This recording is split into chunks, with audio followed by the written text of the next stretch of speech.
মুখ্যমন্ত্রীর নির্দেশে রাজ্য সরকার সম্পূর্ণ তথ্য প্রমাণ লোপাট না করলে আরজিকর কাণ্ডে সুবিচার মিলবেই, দাবি বিজেপি নেতা সুভাষ সরকারের। পিতামাতা হওয়া এখনো কি স্বপ্ন? অ্যাপোলো ফার্টিলিটির সাথে আপনার পিতামাতা হওয়ার স্বপ্ন পূরণ করুন। বিনামূল্যে পরামর্শের জন্য কল করুন 9953922843।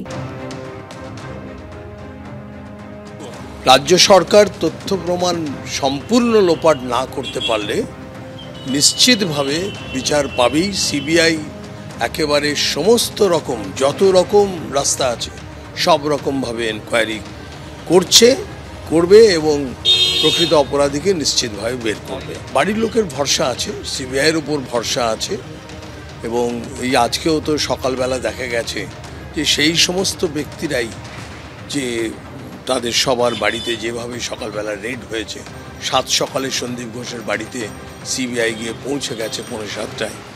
কাজে এই সমস্ত কিছু পরিস্থিতির ওপর ভেবে সারা বাংলার লোকের বিশ্বাস আছে, যদি না মুখ্যমন্ত্রী নির্দেশে সমস্ত প্রমাণ লোপাট না হয়। প্রায় 1 ডজন চিকিৎসক সংগঠন এবং নামী ও প্রবীণ চিকিৎসকদের সঙ্গে স্বাস্থ্য ভবনে গতকাল দীর্ঘ বৈঠক হয়। দীর্ঘ বৈঠক করেও আন্দোলনকারী জুনিয়র ডাক্তারদের কর্মবিরতি থেকে কাজে ফেরানোর জন্য সরকারি উদ্যোগ সফল হলো না। উল্টে সরকারি বৈঠকে সরকার ঘনিষ্ঠ বলে পরিচিত কয়েকজনের চিকিৎসকের প্রভূত প্রভাব কিভাবে হয় সেই প্রশ্ন উঠল। এদিকে যাদের নাম নিয়ে সমালোচনা হয়েছে এই দিনের বৈঠকে, তাদের নাম এবং ছবি সম্বলিত পোস্টার পড়ল এনআরএস, কলকাতা মেডিকেল কলেজ সহ একাধিক জায়গায়। আরজিকর মেডিকেলে চিকিৎসককে ধর্ষণ খুনের ঘটনায় এখনও কর্মবিরতিতে অনড় জুনিয়র ডাক্তাররা। হাসপাতালে অচলাবস্থা কাটাতে শনিবার রাজ্যের প্রায় সব চিকিৎসক সংগঠন এবং প্রবীণ চিকিৎসকদের নিয়ে স্বাস্থ্য ভবনে আলোচনায় বসেছিলেন স্বাস্থ্য সচিব, স্বাস্থ্য অধিকর্তা এবং স্বাস্থ্য শিক্ষা অধিকর্তা। কিন্তু দীর্ঘ বৈঠকেও মিলল না সমাধান সূত্র। আমরা ওনাদেরকে বললাম Paschimbanga we are all committed for a transparent investigation, we are committed to the safety and security of our doctor. আমাদের এখন হসপিটাল পরিষেবা যার উপরে সরকারি হসপিটাল উপরে যার উপরে গরিব মানুষরা ডিপেন্ডেন্ট আছেন তারা কিন্তু এখন চাইছেন পরিষেবাগুলো নর্মাল হোক, গভর্নমেন্টও চাইছে পরিষেবাগুলো নর্মাল হোক। আমরা কি সেই সেফটি সিকিউরিটি আমাদের ডাক্তারদের জন্য দিতে পেরেছি? ওনারা বোঝানোর কথা বলছেন, কিন্তু কি নিয়ে মানুষ বোঝাবে সেই বোঝাতে যাবার মতো পরিস্থিতি ডাক্তারদের সেই বিশ্বাস বা সেই কনফিডেন্স আজকে ইন্ডিভিজুয়াল ডাক্তার বা ডাক্তার সংগঠনদের মধ্যে দেখা গেল না। যদিও সরকারের তরফে আন্দোলনকারীদের অধিকাংশ দাবি দাওয়া মেনে নেওয়া হয়েছে বলেই দাবি করা হয় এদিনের বৈঠকে। গভর্নমেন্ট দেখছে এবং গভর্নমেন্ট এটা টেক আপ করেছে এবং বেশিরভাগটাই সিবিআই দেখছে। তবে গভর্নমেন্ট সর্বতভাবে চেষ্টা করছে ওনারা যা যা ডিমান্ড দিয়েছেন সেই ডিমান্ডগুলোকে ফুলফিল করে। জটটা যে জায়গায় রয়েছে সেটা হচ্ছে আমরা আমাদের মুভমেন্টের প্রথম থেকে যে দাবিগুলি ছিল সেই সমস্ত দাবিগুলিতেই আমরা এখনও অনড় রয়েছি, কিন্তু আমরা মনে করছি যে এই পর্যায়ে এসে এখনও আমরা সরকারের পক্ষ থেকে আমরা যথেষ্ট নমনীয়তা দেখতে পাচ্ছি না, যেখানে আমাদের দাবিগুলিকে তারা সদর্থক ভূমিকা নিচ্ছেন আমাদের দাবিগুলি পূরণ করার ক্ষেত্রে। আরজিকরে মেডিকেলের দুর্নীতি প্রসঙ্গে আলোচনায় শনিবারের এই বৈঠকে উঠে আসে কয়েকজন চিকিৎসকের নাম। অভিযোগ, শ্যামাপদ দাস, সুশান্ত রায়, সুদীপ্ত রায় সহ বেশ কয়েকজন চিকিৎসক দীর্ঘদিন ধরে প্রভাবশালী এবং আরজিকর মেডিকেলের প্রাক্তন অধ্যক্ষ সন্দীপ ঘোষকে লাগাতার মদত দিয়ে এসেছেন।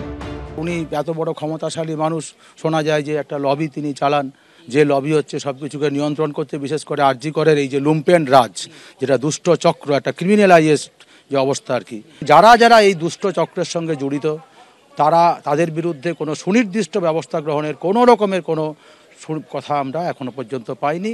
আমরা এই মিটিংয়ে হতাশ। একদমই অশ্বডিম্ব হয়েছে। এতগুলো দাবি আজকে তো নয়, আপনারাও জানেন। তো তার সম্বন্ধে আপনাদের কোনো ভাবনা চিন্তা বা কোনো সেই দাবিগুলোর সুরাহা করবার জন্য কোনো ব্যবস্থাপনা আপনাদের না থাকলে শুধু কি আমরা এই ডেকে বসেই আলোচনা করার কি ভ্যালু হলো? শনিবার একদিকে যখন স্বাস্থ্য ভবনের বৈঠকে চিকিৎসকদের একাংশ শ্যামাপদ দাস সহ কয়েকজন চিকিৎসকের বিরুদ্ধে অভিযোগ তুললেন, তখনই তাদের নাম ও ছবি সম্বলিত পোস্টার পড়ল এনআরএস মেডিকেল কলেজের একাডেমিক বিল্ডিং এবং স্টুডেন্টস ক্যান্টিনে। পোস্টার পড়েছে সল্টলেকে রাজ্য মেডিকেল কাউন্সিলের অফিসেও। কলকাতা মেডিকেল কলেজের অ্যাডমিনিস্ট্রেটিভ বিল্ডিংয়েও এই ধরনের পোস্টার দেখা যায়। সবকটি পোস্টারই রয়েছে হেলথ সিন্ডিকেট চালানোর অভিযোগ। নাম রয়েছে আরজিকর মেডিকেলের প্রাক্তন অধ্যক্ষ সন্দীপ ঘোষেরও।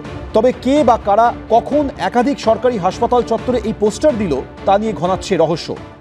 এই সম্বন্ধে আমি কোনো মন্তব্য করতে চাইছি না, কারণ এই মুহূর্তে বিভিন্ন সরকারি হাসপাতালে যেখানে গরিব মানুষগুলো চিকিৎসা পায়, সেই রাইট টু হেলথ সেই যেন ডিনাইড না হয়, সেটাই আমাদের সবাই দেখা কর্তব্য।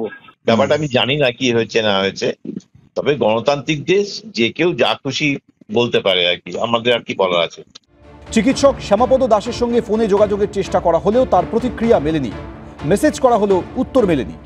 যদিও এই প্রথম নয়, অতীতেও চিকিৎসক শ্যামাপদ দাসের নামে ছবি সহ পোস্টার পড়েছিল। 2023 সালের 11ই অক্টোবর তার নামে পোস্টার দেখা গিয়েছিল স্বাস্থ্য ভবনে।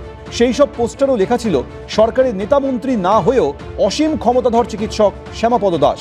আরজিকর মেডিকেলে ধর্ষণ খুনের ঘটনা ঘিরে চাঞ্চল্যের মাঝে আবারও সেই শ্যামাপদ দাসদের নাম স্বাস্থ্য ভবনের বৈঠকে উঠে আসা এবং চারদিকে রহস্যজনকভাবে পোস্টার পড়াকে ঘিরে তৈরি হচ্ছে এক নতুন বিতর্ক। সন্দীপ সরকার, ঝিলম করঞ্জাই, রুমা পালের রিপোর্ট, এবিপি আনন্দ, কলকাতা।